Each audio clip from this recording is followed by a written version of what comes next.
लेने वाले हैं। हम मुकाशफा यानी रेवलेशन के बाब 6 की उन तबाहकुन और खौफनाक मनाजिर को डिकोड करेंगे जिन्हें 6 मोहरों का खोला जाना कहा जाता है। ये कोई आम कदीम मत नहीं है, बल्कि ये एक ऐसी अलामती कहानी है जो हर मोहर खुलने के साथ और ज्यादा शिद्दत इख्तियार करती जाती है।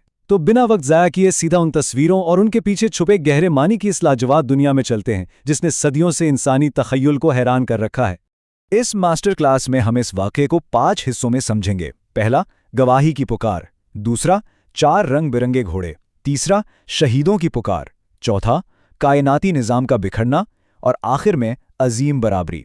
हम ज़मीन की मुकामी तबाही से शुरू होकर कायनात के खौफनाक और आलमगीर इख्तिताम तक का सफ़र करेंगे। चलिए आगे बढ़ते हैं। पहला हिस्सा, गवाही की पुकार। यहाँ मतन हमें फ़ौरन एक ऐसे मंजर में धकेल देता है जो होश उड़ा देने वाला है। सोचिए, बिल्कुल अचानक बादलों की गरज जैसी एक ज़बरदस्त आवाज़ गूंजती है। ये कोई पुरसकून शुरुआत नहीं है, बल्कि एक गरजदार ऐलान है कि कुछ बहुत बड़ा और होलनाक शुरू होने वाला है। और फिर आवाज़ आती है, आओ और देखो। चारों जानदारों में से एक की यह आवाज़ एक खौफनाक और तालबंद ढोल की तरह गूंजती है। ये कोई दावत नहीं है, ये एक हुक्म है।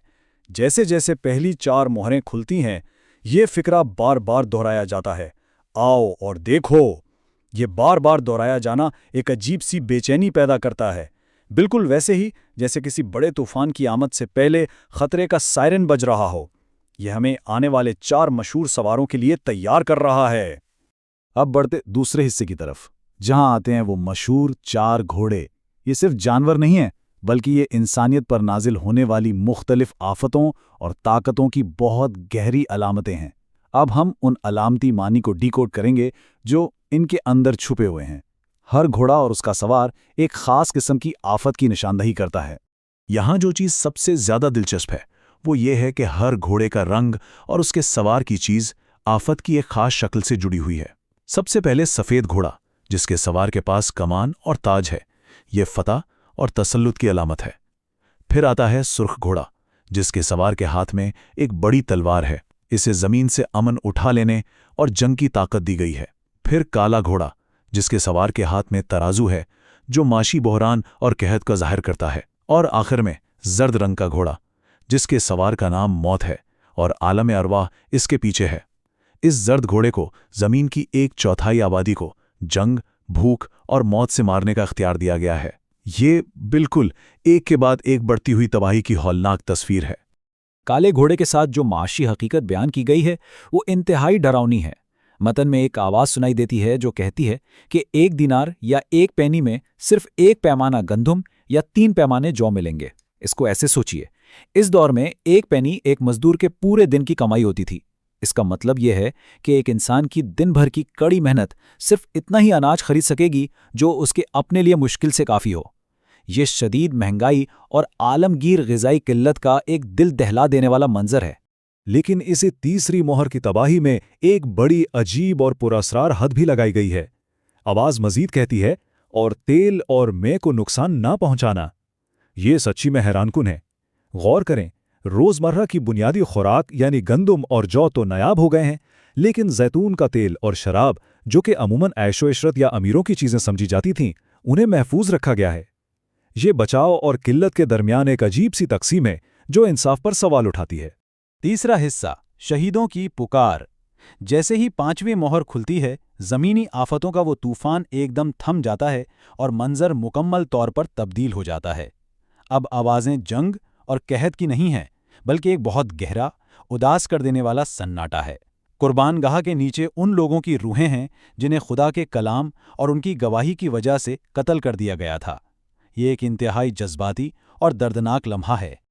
ये रूहें एक इंतहाई दर्द भरी आवाज़ में पुकारती हैं, ए मालिक, कुद्दूस और बरहक, तू कब तक इंसाफ ना करेगा और ज़मीन के रहने वालों से हमारे खून का बदला ना लेगा। इस पुकार में एक बहुत गहरा जज्बाती बोझ महसूस होता है। ये सिर्फ गुस्सा नहीं है, बल्कि इंसाफ के लिए एक मायूसकुन मगर सब्र से भरी अल्तिजा है। ये उन लोगों की पुकार है जिन्होंने अपनी जानें कुर्बान कर दीं, और अब वो बस ये देखना चाहते हैं कि क्या उनकी कुर्बानी रायगां तो नहीं गई। इस दर्द भरी पुकार का जो इलाही जवाब मिलता है वो काफ़ी गहरा है। उन्हें फौरी इंतकाम का वादा नहीं मिलता, बल्कि उनमें से हर एक को सफ़ेद पोशाक दी जाती है और उनसे कहा जाता है कि वो थोड़ी देर और आराम करें, यहाँ तक कि उनके साथी खिदमतगारों और भाइयों की तादाद भी पूरी हो जाए जिन्हें उनकी तरह कत्ल किया जाना है। ये जवाब एक तरफ तो उन्हें सुकून देता है, लेकिन दूसरी तरफ ये भी जाहिर करता है कि तकालीफ का ये सिलसिला अभी रुका नहीं है। चलिए अब चौथे हिस्से की तरफ बढ़ते हैं और देखते हैं कि ये सिलसिला कैसे अचानक आखिरी हद तक पहुंचता है। छठी मोहर का खुलना, ये वो वक्त है जब हम ज़मीनी अलामतों से निकलकर सीधा कायनाती तबाही में जा गिरते हैं। ये वो लम्हा है जहां हकीकत का पूरा ढांचा टूटकर बिखरने लगता है। अब कोई घोड़ा नहीं, कोई तराजू नहीं, बल्कि अब खुद कायनात अपने महवर से हिल रही है। ये तबाही की एक ऐसी फहरिस्त है जो इंसानी तसव्वुर से भी बाहर है। एक शदीद ज़लज़ला आता है, सूरज काले टाट की तरह अंधेरा हो जाता है, पूरा चांद खून की तरह सुर्ख पड़ जाता है, आसमान के सितारे ज़मीन पर ऐसे गिरते हैं जैसे तेज़ आंधी चलने पर इंजीर के दरख्त से कच्चे फल झड़ जाते हैं, और सबसे खौफनाक मंजर, आसमान यूं सिमट जाता है जैसे किसी स्क्रोल को लपेट दिया गया हो। ज़मीन का हर पहाड़ और हर जजीरा अपनी जगह से सड़क जाता है। ये बिल्कुल कायनात के उखड़ जाने की तस्वीर है, एक शदीद बसरी और काइनेटिक तवानाई जो सब कुछ तहस नहस कर रही है। और अब आते हैं पांचवें और आखिरी हिस्से पर, अजीम बराबरी। जब पूरी कायनात इस तरह बिखर रही हो तो ज़मीन पर मौजूद इंसानों का क्या रद्द अमल होता है। इस हिस्से में पूरी तवज्जो इंसानियत के जज्बाती ज़वाल और उस अफरा तफरी पर मरकूज है जो इस कायनाती खौफ के नतीजे में पैदा होती है। यहाँ एक इंतहाई ज़बरदस्त तज़ाद देखने को मिलता है। एक तरफ वो शहीद हैं जिनका पहले जिक्र आया, जो सफ़ेद पोशाक पहने कुर्बानगाह के नीचे बिल्कुल सुकून से आराम कर रहे हैं और इंसाफ के मुंतज़िर हैं। और उनके मुकाबले में दूसरी तरफ कौन है? ज़मीन के बादशाह, अमीर लोग, फ़ौजी सरदार और ताकतवर तरीन अफराद जो खौफ के मारे गारों और पहाड़ों की चट्टानों में छुप रहे हैं। दुनिया की जो दौलत और ताकत कल तक उन्हें हर चीज़ पर काबिज़ बनाती थी, आज इस कायनाती तबाही के सामने बिल्कुल बेबस और बेमाना हो चुकी है। सोचिए, दुनिया के ताकतवर तरीन लोगों का इस वक्त क्या हाल है। वो पहाड़ों और चट्टानों से चीख चीख कर कह रहे हैं, हम पर गिर पड़ो और हमें तख्त पर बैठने वाले के चेहरे और मेमने के गज़ब से छुपा लो। ये कितनी बड़ी सितमज़रीफ़ी है। वो लोग जो कल तक दुनिया पर हुक्मरानी करते थे, आज इस हाल में हैं कि खुद इल्तिजा कर रहे हैं कि पहाड़ उन पर गिरकर उन्हें कुचल दें, सिर्फ इसलिए ताकि वो इस इलाही गज़ब का सामना करने से बच सकें। और आखिर में ये पूरा जायज़ा एक ऐसे सवाल पर आकर रुकता है जो रूह को झंझोड़ कर रख देता है, क्योंकि इसके गज़ब का अजीम दिन आ गया है और अब कौन खड़ा रह सकता है। मतन इस सवाल का कोई जवाब नहीं देता, क्योंकि ये सवाल खुद अपना जवाब है। जब ज़मीन, आसमान और कायनात का हर जर्रा बिखर रहा हो तो इंसानी ताकत की क्या हैसियत रह जाती है। ये एक ऐसा ताकतवर और हॉन्टिंग सवाल है जो इन मोहरों के खुलने के बाद हमारे जहनों में गूंजता रहता है और हमें इस ड्रामेटिक मंजर कशी के असल पैगाम पर मजीद गौर करने की दावत देता है।